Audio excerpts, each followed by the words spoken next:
I cannot follow. The night is cold, the shadows long. In a small village in the heart of Nigeria, people spoke in hushed tones about the forest that stretched behind the hills.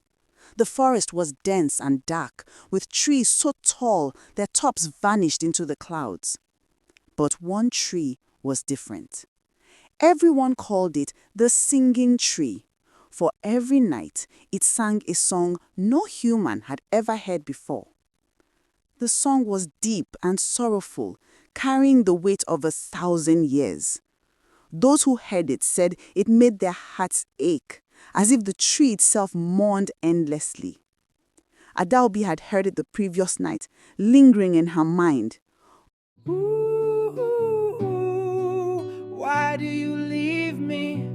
Why do you walk where I cannot follow? The night is cold, the shadows long. I am here, waiting alone. She could not resist. She grabbed her companion Chima, who stood nearby sharpening a machete. "Did you hear it?" she asked, voice tight with urgency. "The singing, it calls to us." Chima shook his head. "Don't start. That's just the wind or your imagination." "No," Adaobi said. "It's real. I heard it, and it's sorrowful. Something is calling." Reluctantly, Chima followed. The sun had already disappeared behind the hills, and darkness crept across the path. The closer they went, the louder the song became. Ooh, why do you leave me? Why do you walk where I cannot follow? The night is cold, the shadows long, and I am here, waiting alone. The forest floor was uneven, roots twisting like cords underfoot. Suddenly, the air grew colder. A snap echoed behind them, though no one was there. Adaobi felt an invisible pull, as though the tree itself was summoning her. And then she saw it. A tree with a face, hollow eyes staring as if looking straight through them. No branches, no leaves, just a pale, silent figure that hummed with grief. "Adaobi, we shouldn't." But she stepped forward. The ground beneath them trembled. Shadows stretched towards them like living things. The sorrowful song rose and fell, echoing in the still night. Ooh, why do you leave me? Why do you walk where I cannot follow? The night is cold, the shadows long, and I am here, waiting alone. A whisper floated from somewhere deep in the forest. "Do you wish to know my sorrow, or will you turn away like the rest?" Adaobi's lips trembled, but she nodded. "Then come closer," the voice said. The path ahead opened, leading deep into darkness, where shadows whispered secrets and where the singing tree waited to reveal something the villagers had never dared to face. With Chima reluctantly behind her, Adaobi stepped forward into the unknown. The forest seemed endless. Every step Adaobi and Chima took was swallowed by shadows that twisted unnaturally across the ground. The air was thick and heavy, smelling of damp earth, and something else, something metallic and bitter that made their throats tighten. The sorrowful song echoed again, faint at first, then louder, vibrating through their bones. "Oh, oh, why do you leave me? Why do you walk where I cannot follow? The night is cold, the shadows long, and I am here, waiting, alone." Chimo's grip on the machete tightened. He whispered, "Adaobi, we shouldn't be here. This place, it is not for the living." But Adaobi's eyes glowed with a strange determination. "Can't you hear it? It is not just a song. It is a cry for help." The path twisted, narrowing into a tunnel of trees. The trunks leaned inward, their backs split like open mouths.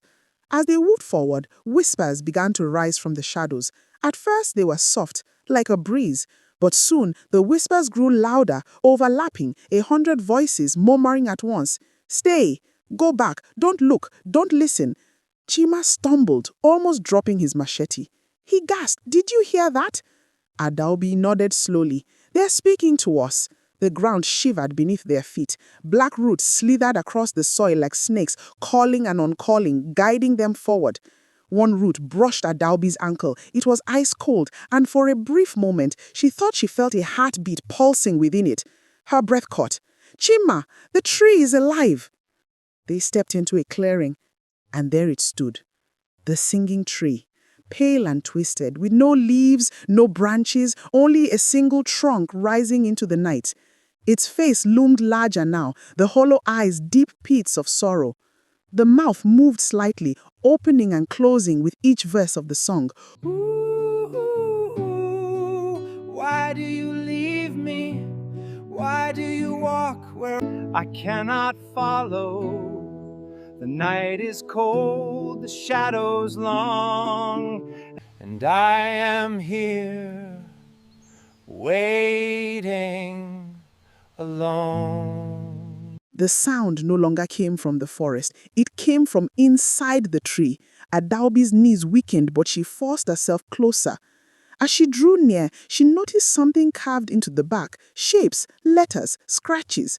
She reached out her hand and traced them. They weren't carvings at all. They were fingernail marks. Chima grabbed her wrist and pulled her back. His face was pale, his eyes wide with terror. "Adaobi, can't you see? People have been here before. They tried to escape. They clawed at the tree, but the tree swallowed them." The hollow eyes of the tree shifted, focusing on them. And then the voice came again. Not sung this time, but whispered directly into their ears. Do you wish to see my sorrow? Then give me something, something that bleeds, something that fears. What do you mean? The face on the tree stretched into something like a smile, but it was not warm. It was dreadful, filled with endless grief. From the hollow mouth, a cold wind blew, carrying the faintest sound of weeping. And then Adaobi saw them.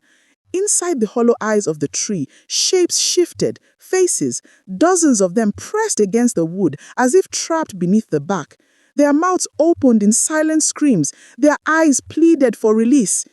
Chima staggered back, dropping his machete. Those are villagers. They are the ones who never came back from this forest." Their faces pressed harder against the bark, and the tree's voice thundered in their skulls. "Bring me your sorrow, and I will show you mine." The ground cracked beneath their feet. Roots shot upward, calling around Chima's legs, dragging him toward the base of the tree. He screamed, hacking at them with his free hand. Adaobi rushed forward, clawing at the roots, but the tree's voice rose in fury, shaking the air itself. "Why do you walk where I cannot follow? Why do you leave me? Stay with me. Stay forever." The faces in the back wept blood. The song turned into a cry of despair that pierced the night. Adaobi froze, her heart pounding. She realized the truth. This was not just a tree. It was a grave, a prison, and every step deeper into its sorrow pulled them closer to being part of it. Chima's scream tore through the night as the roots dragged him closer to the base of the singing tree. His nails scraped the soil, leaving lines of desperation in the dirt. The machete lay just out of reach, glinting in the faint moonlight. "Help me!" he cried, his voice breaking. "Adaobi, don't let it take me!" Adaobi's chest heaved, torn between terror and determination. She lunged forward, grabbing his arm, pulling with all her strength. But the roots were relentless. They pulsed, alive, tightening around his legs, his waist, his chest, dragging him closer to the hollow mouth that moaned with sorrow. From deep inside the trunk came the wails of countless voices, rising together in a chorus of misery. "We are lost. We are forgotten. We are sorrow." Adaobi's eyes filled with tears. "Please, leave him!" she shouted at the tree. "Take me instead." For a moment, the roots stopped. The hollow eyes of the tree turned toward her, glowing faintly with a pale, sickly light. Then the voice came, slow and heavy, pressing into her skull like a hand of stone. One must stay. One must suffer. Choose. Adobe's throat went dry. Her heart pounded so hard she thought it would burst. She looked at Chima, his face twisted in terror, his body half consumed by the writhing roots. He shook his head violently, his eyes begging her to run. "No," he choked out. "Don't listen to it. Save yourself." But Adobe could not move. The sorrowful song wrapped around her, sinking into her bones. It was no longer just sound, it was memory. Images flooded her mind. Villagers entering the forest, one by one, their faces pale with fear. The trees singing, pulling them closer. Their screams as they were swallowed into its bark. Their eyes forever trapped in its hollow face. She gasped, clutching her head. "These are your sorrow, all the people you've taken." The tree's whisper hissed through the air. No, they are my companions. I was left alone, abandoned, cursed to wait. So I took them, and I will take you. The roots tightened around Chima's chest, forcing the air from his lungs. He coughed, his voice weak. "Adobe, run." But Adobe shook her head. Something inside her hardened. "No, if you want sorrow, I will not run. I will face you." She grabbed the machete and slashed at the roots. Black sap burst out like blood, spraying across the soil. The tree screamed, not a song, not a whisper, but a sound so sharp it split the night in two. The ground trembled violently. Branchless trunks in the forest shook, their bark peeling like skin. From the shadows, figures began to emerge, half-formed bodies twisted, their limbs tangled in the roots. Their faces were familiar. Villagers who had vanished long ago. But they were wrong. Their eyes were empty sockets and their mouths opened too wide, dripping with the same black sap. They staggered toward Adobe and Chima, whispering in broken voices, "Stay with us. Stay forever." Chima thrashed against the roots, panic flooding his eyes. "Adobe, they're coming!" Adobe swung the machete again, slicing another root. Chima cried out as the root released him slightly, but the effort drained her strength. The machete grew heavy in her hand. The forest air pressed down on her chest, choking her. The figures drew closer, their hands stretching like claws. One of them stepped into the moonlight, and Adobe recognized her. It was Mama Nkenchi, the old woman who had disappeared years ago after claiming she heard the singing tree's song. Her face was split with sorrow, her eyes nothing but dark holes. She opened her mouth and sang in the same haunting tone as the tree. Why do you leave me? Why do you walk where I cannot follow? The night is cold, the shadows long, and I am here, waiting, alone. The other figures joined in, their voices trembling and broken until the forest itself shook with their chorus. Adobe dropped to her knees, pressing her hands over her ears, but it was useless. The song was inside her head, inside her blood, inside her soul. Tears streamed down her face. She whispered, I can't fight this." Chima's voice cut through the despair, weak but urgent. "You must! Adobe, if you give up now, we're finished. Use the sorrow against it." Her mind reeled. Use the sorrow? She remembered the faces trapped in the bark, the endless weeping. The tree fed on grief. It thrived on misery. What if she gave it too much? Her voice shook, but she screamed into the night. "Then take my sorrow, take all of it." She dropped the machete, lifted her hands, and let her memories flood out. Every pain, every loss, every sleepless night, every buried grief. She poured it out with a cry so raw that the forest fell silent. The tree convulsed, its hollow eyes widened, cracks split its trunk. The faces in the bark twisted, screaming louder than ever. The pale light inside the eyes flickered violently, as if struggling to contain what she had unleashed. The ground split open, roots thrashing wildly. Chima was thrown free, rolling across the soil. The ghostly villagers shrieked as their forms unraveled into mist. The singing tree wailed in agony. Its song shattered into 1,000 voices. Too much sorrow. I cannot bear it. I cannot. Its hollow mouth stretched wider, splitting open like a wound. From deep inside, a blinding light poured out, flooding the clearing. Adobe screamed, shielding her eyes. The sorrow, the grief, the endless misery, it surged through the forest like a wave. And then silence. The singing tree stood trembling, its face collapsing inward, the hollow eyes dimming. The roots withered, calling into dust. The ghostly villagers vanished completely, leaving only the faint echo of their weeping. Chima crawled to Adobe's side, clutching her shoulders. Are you alive?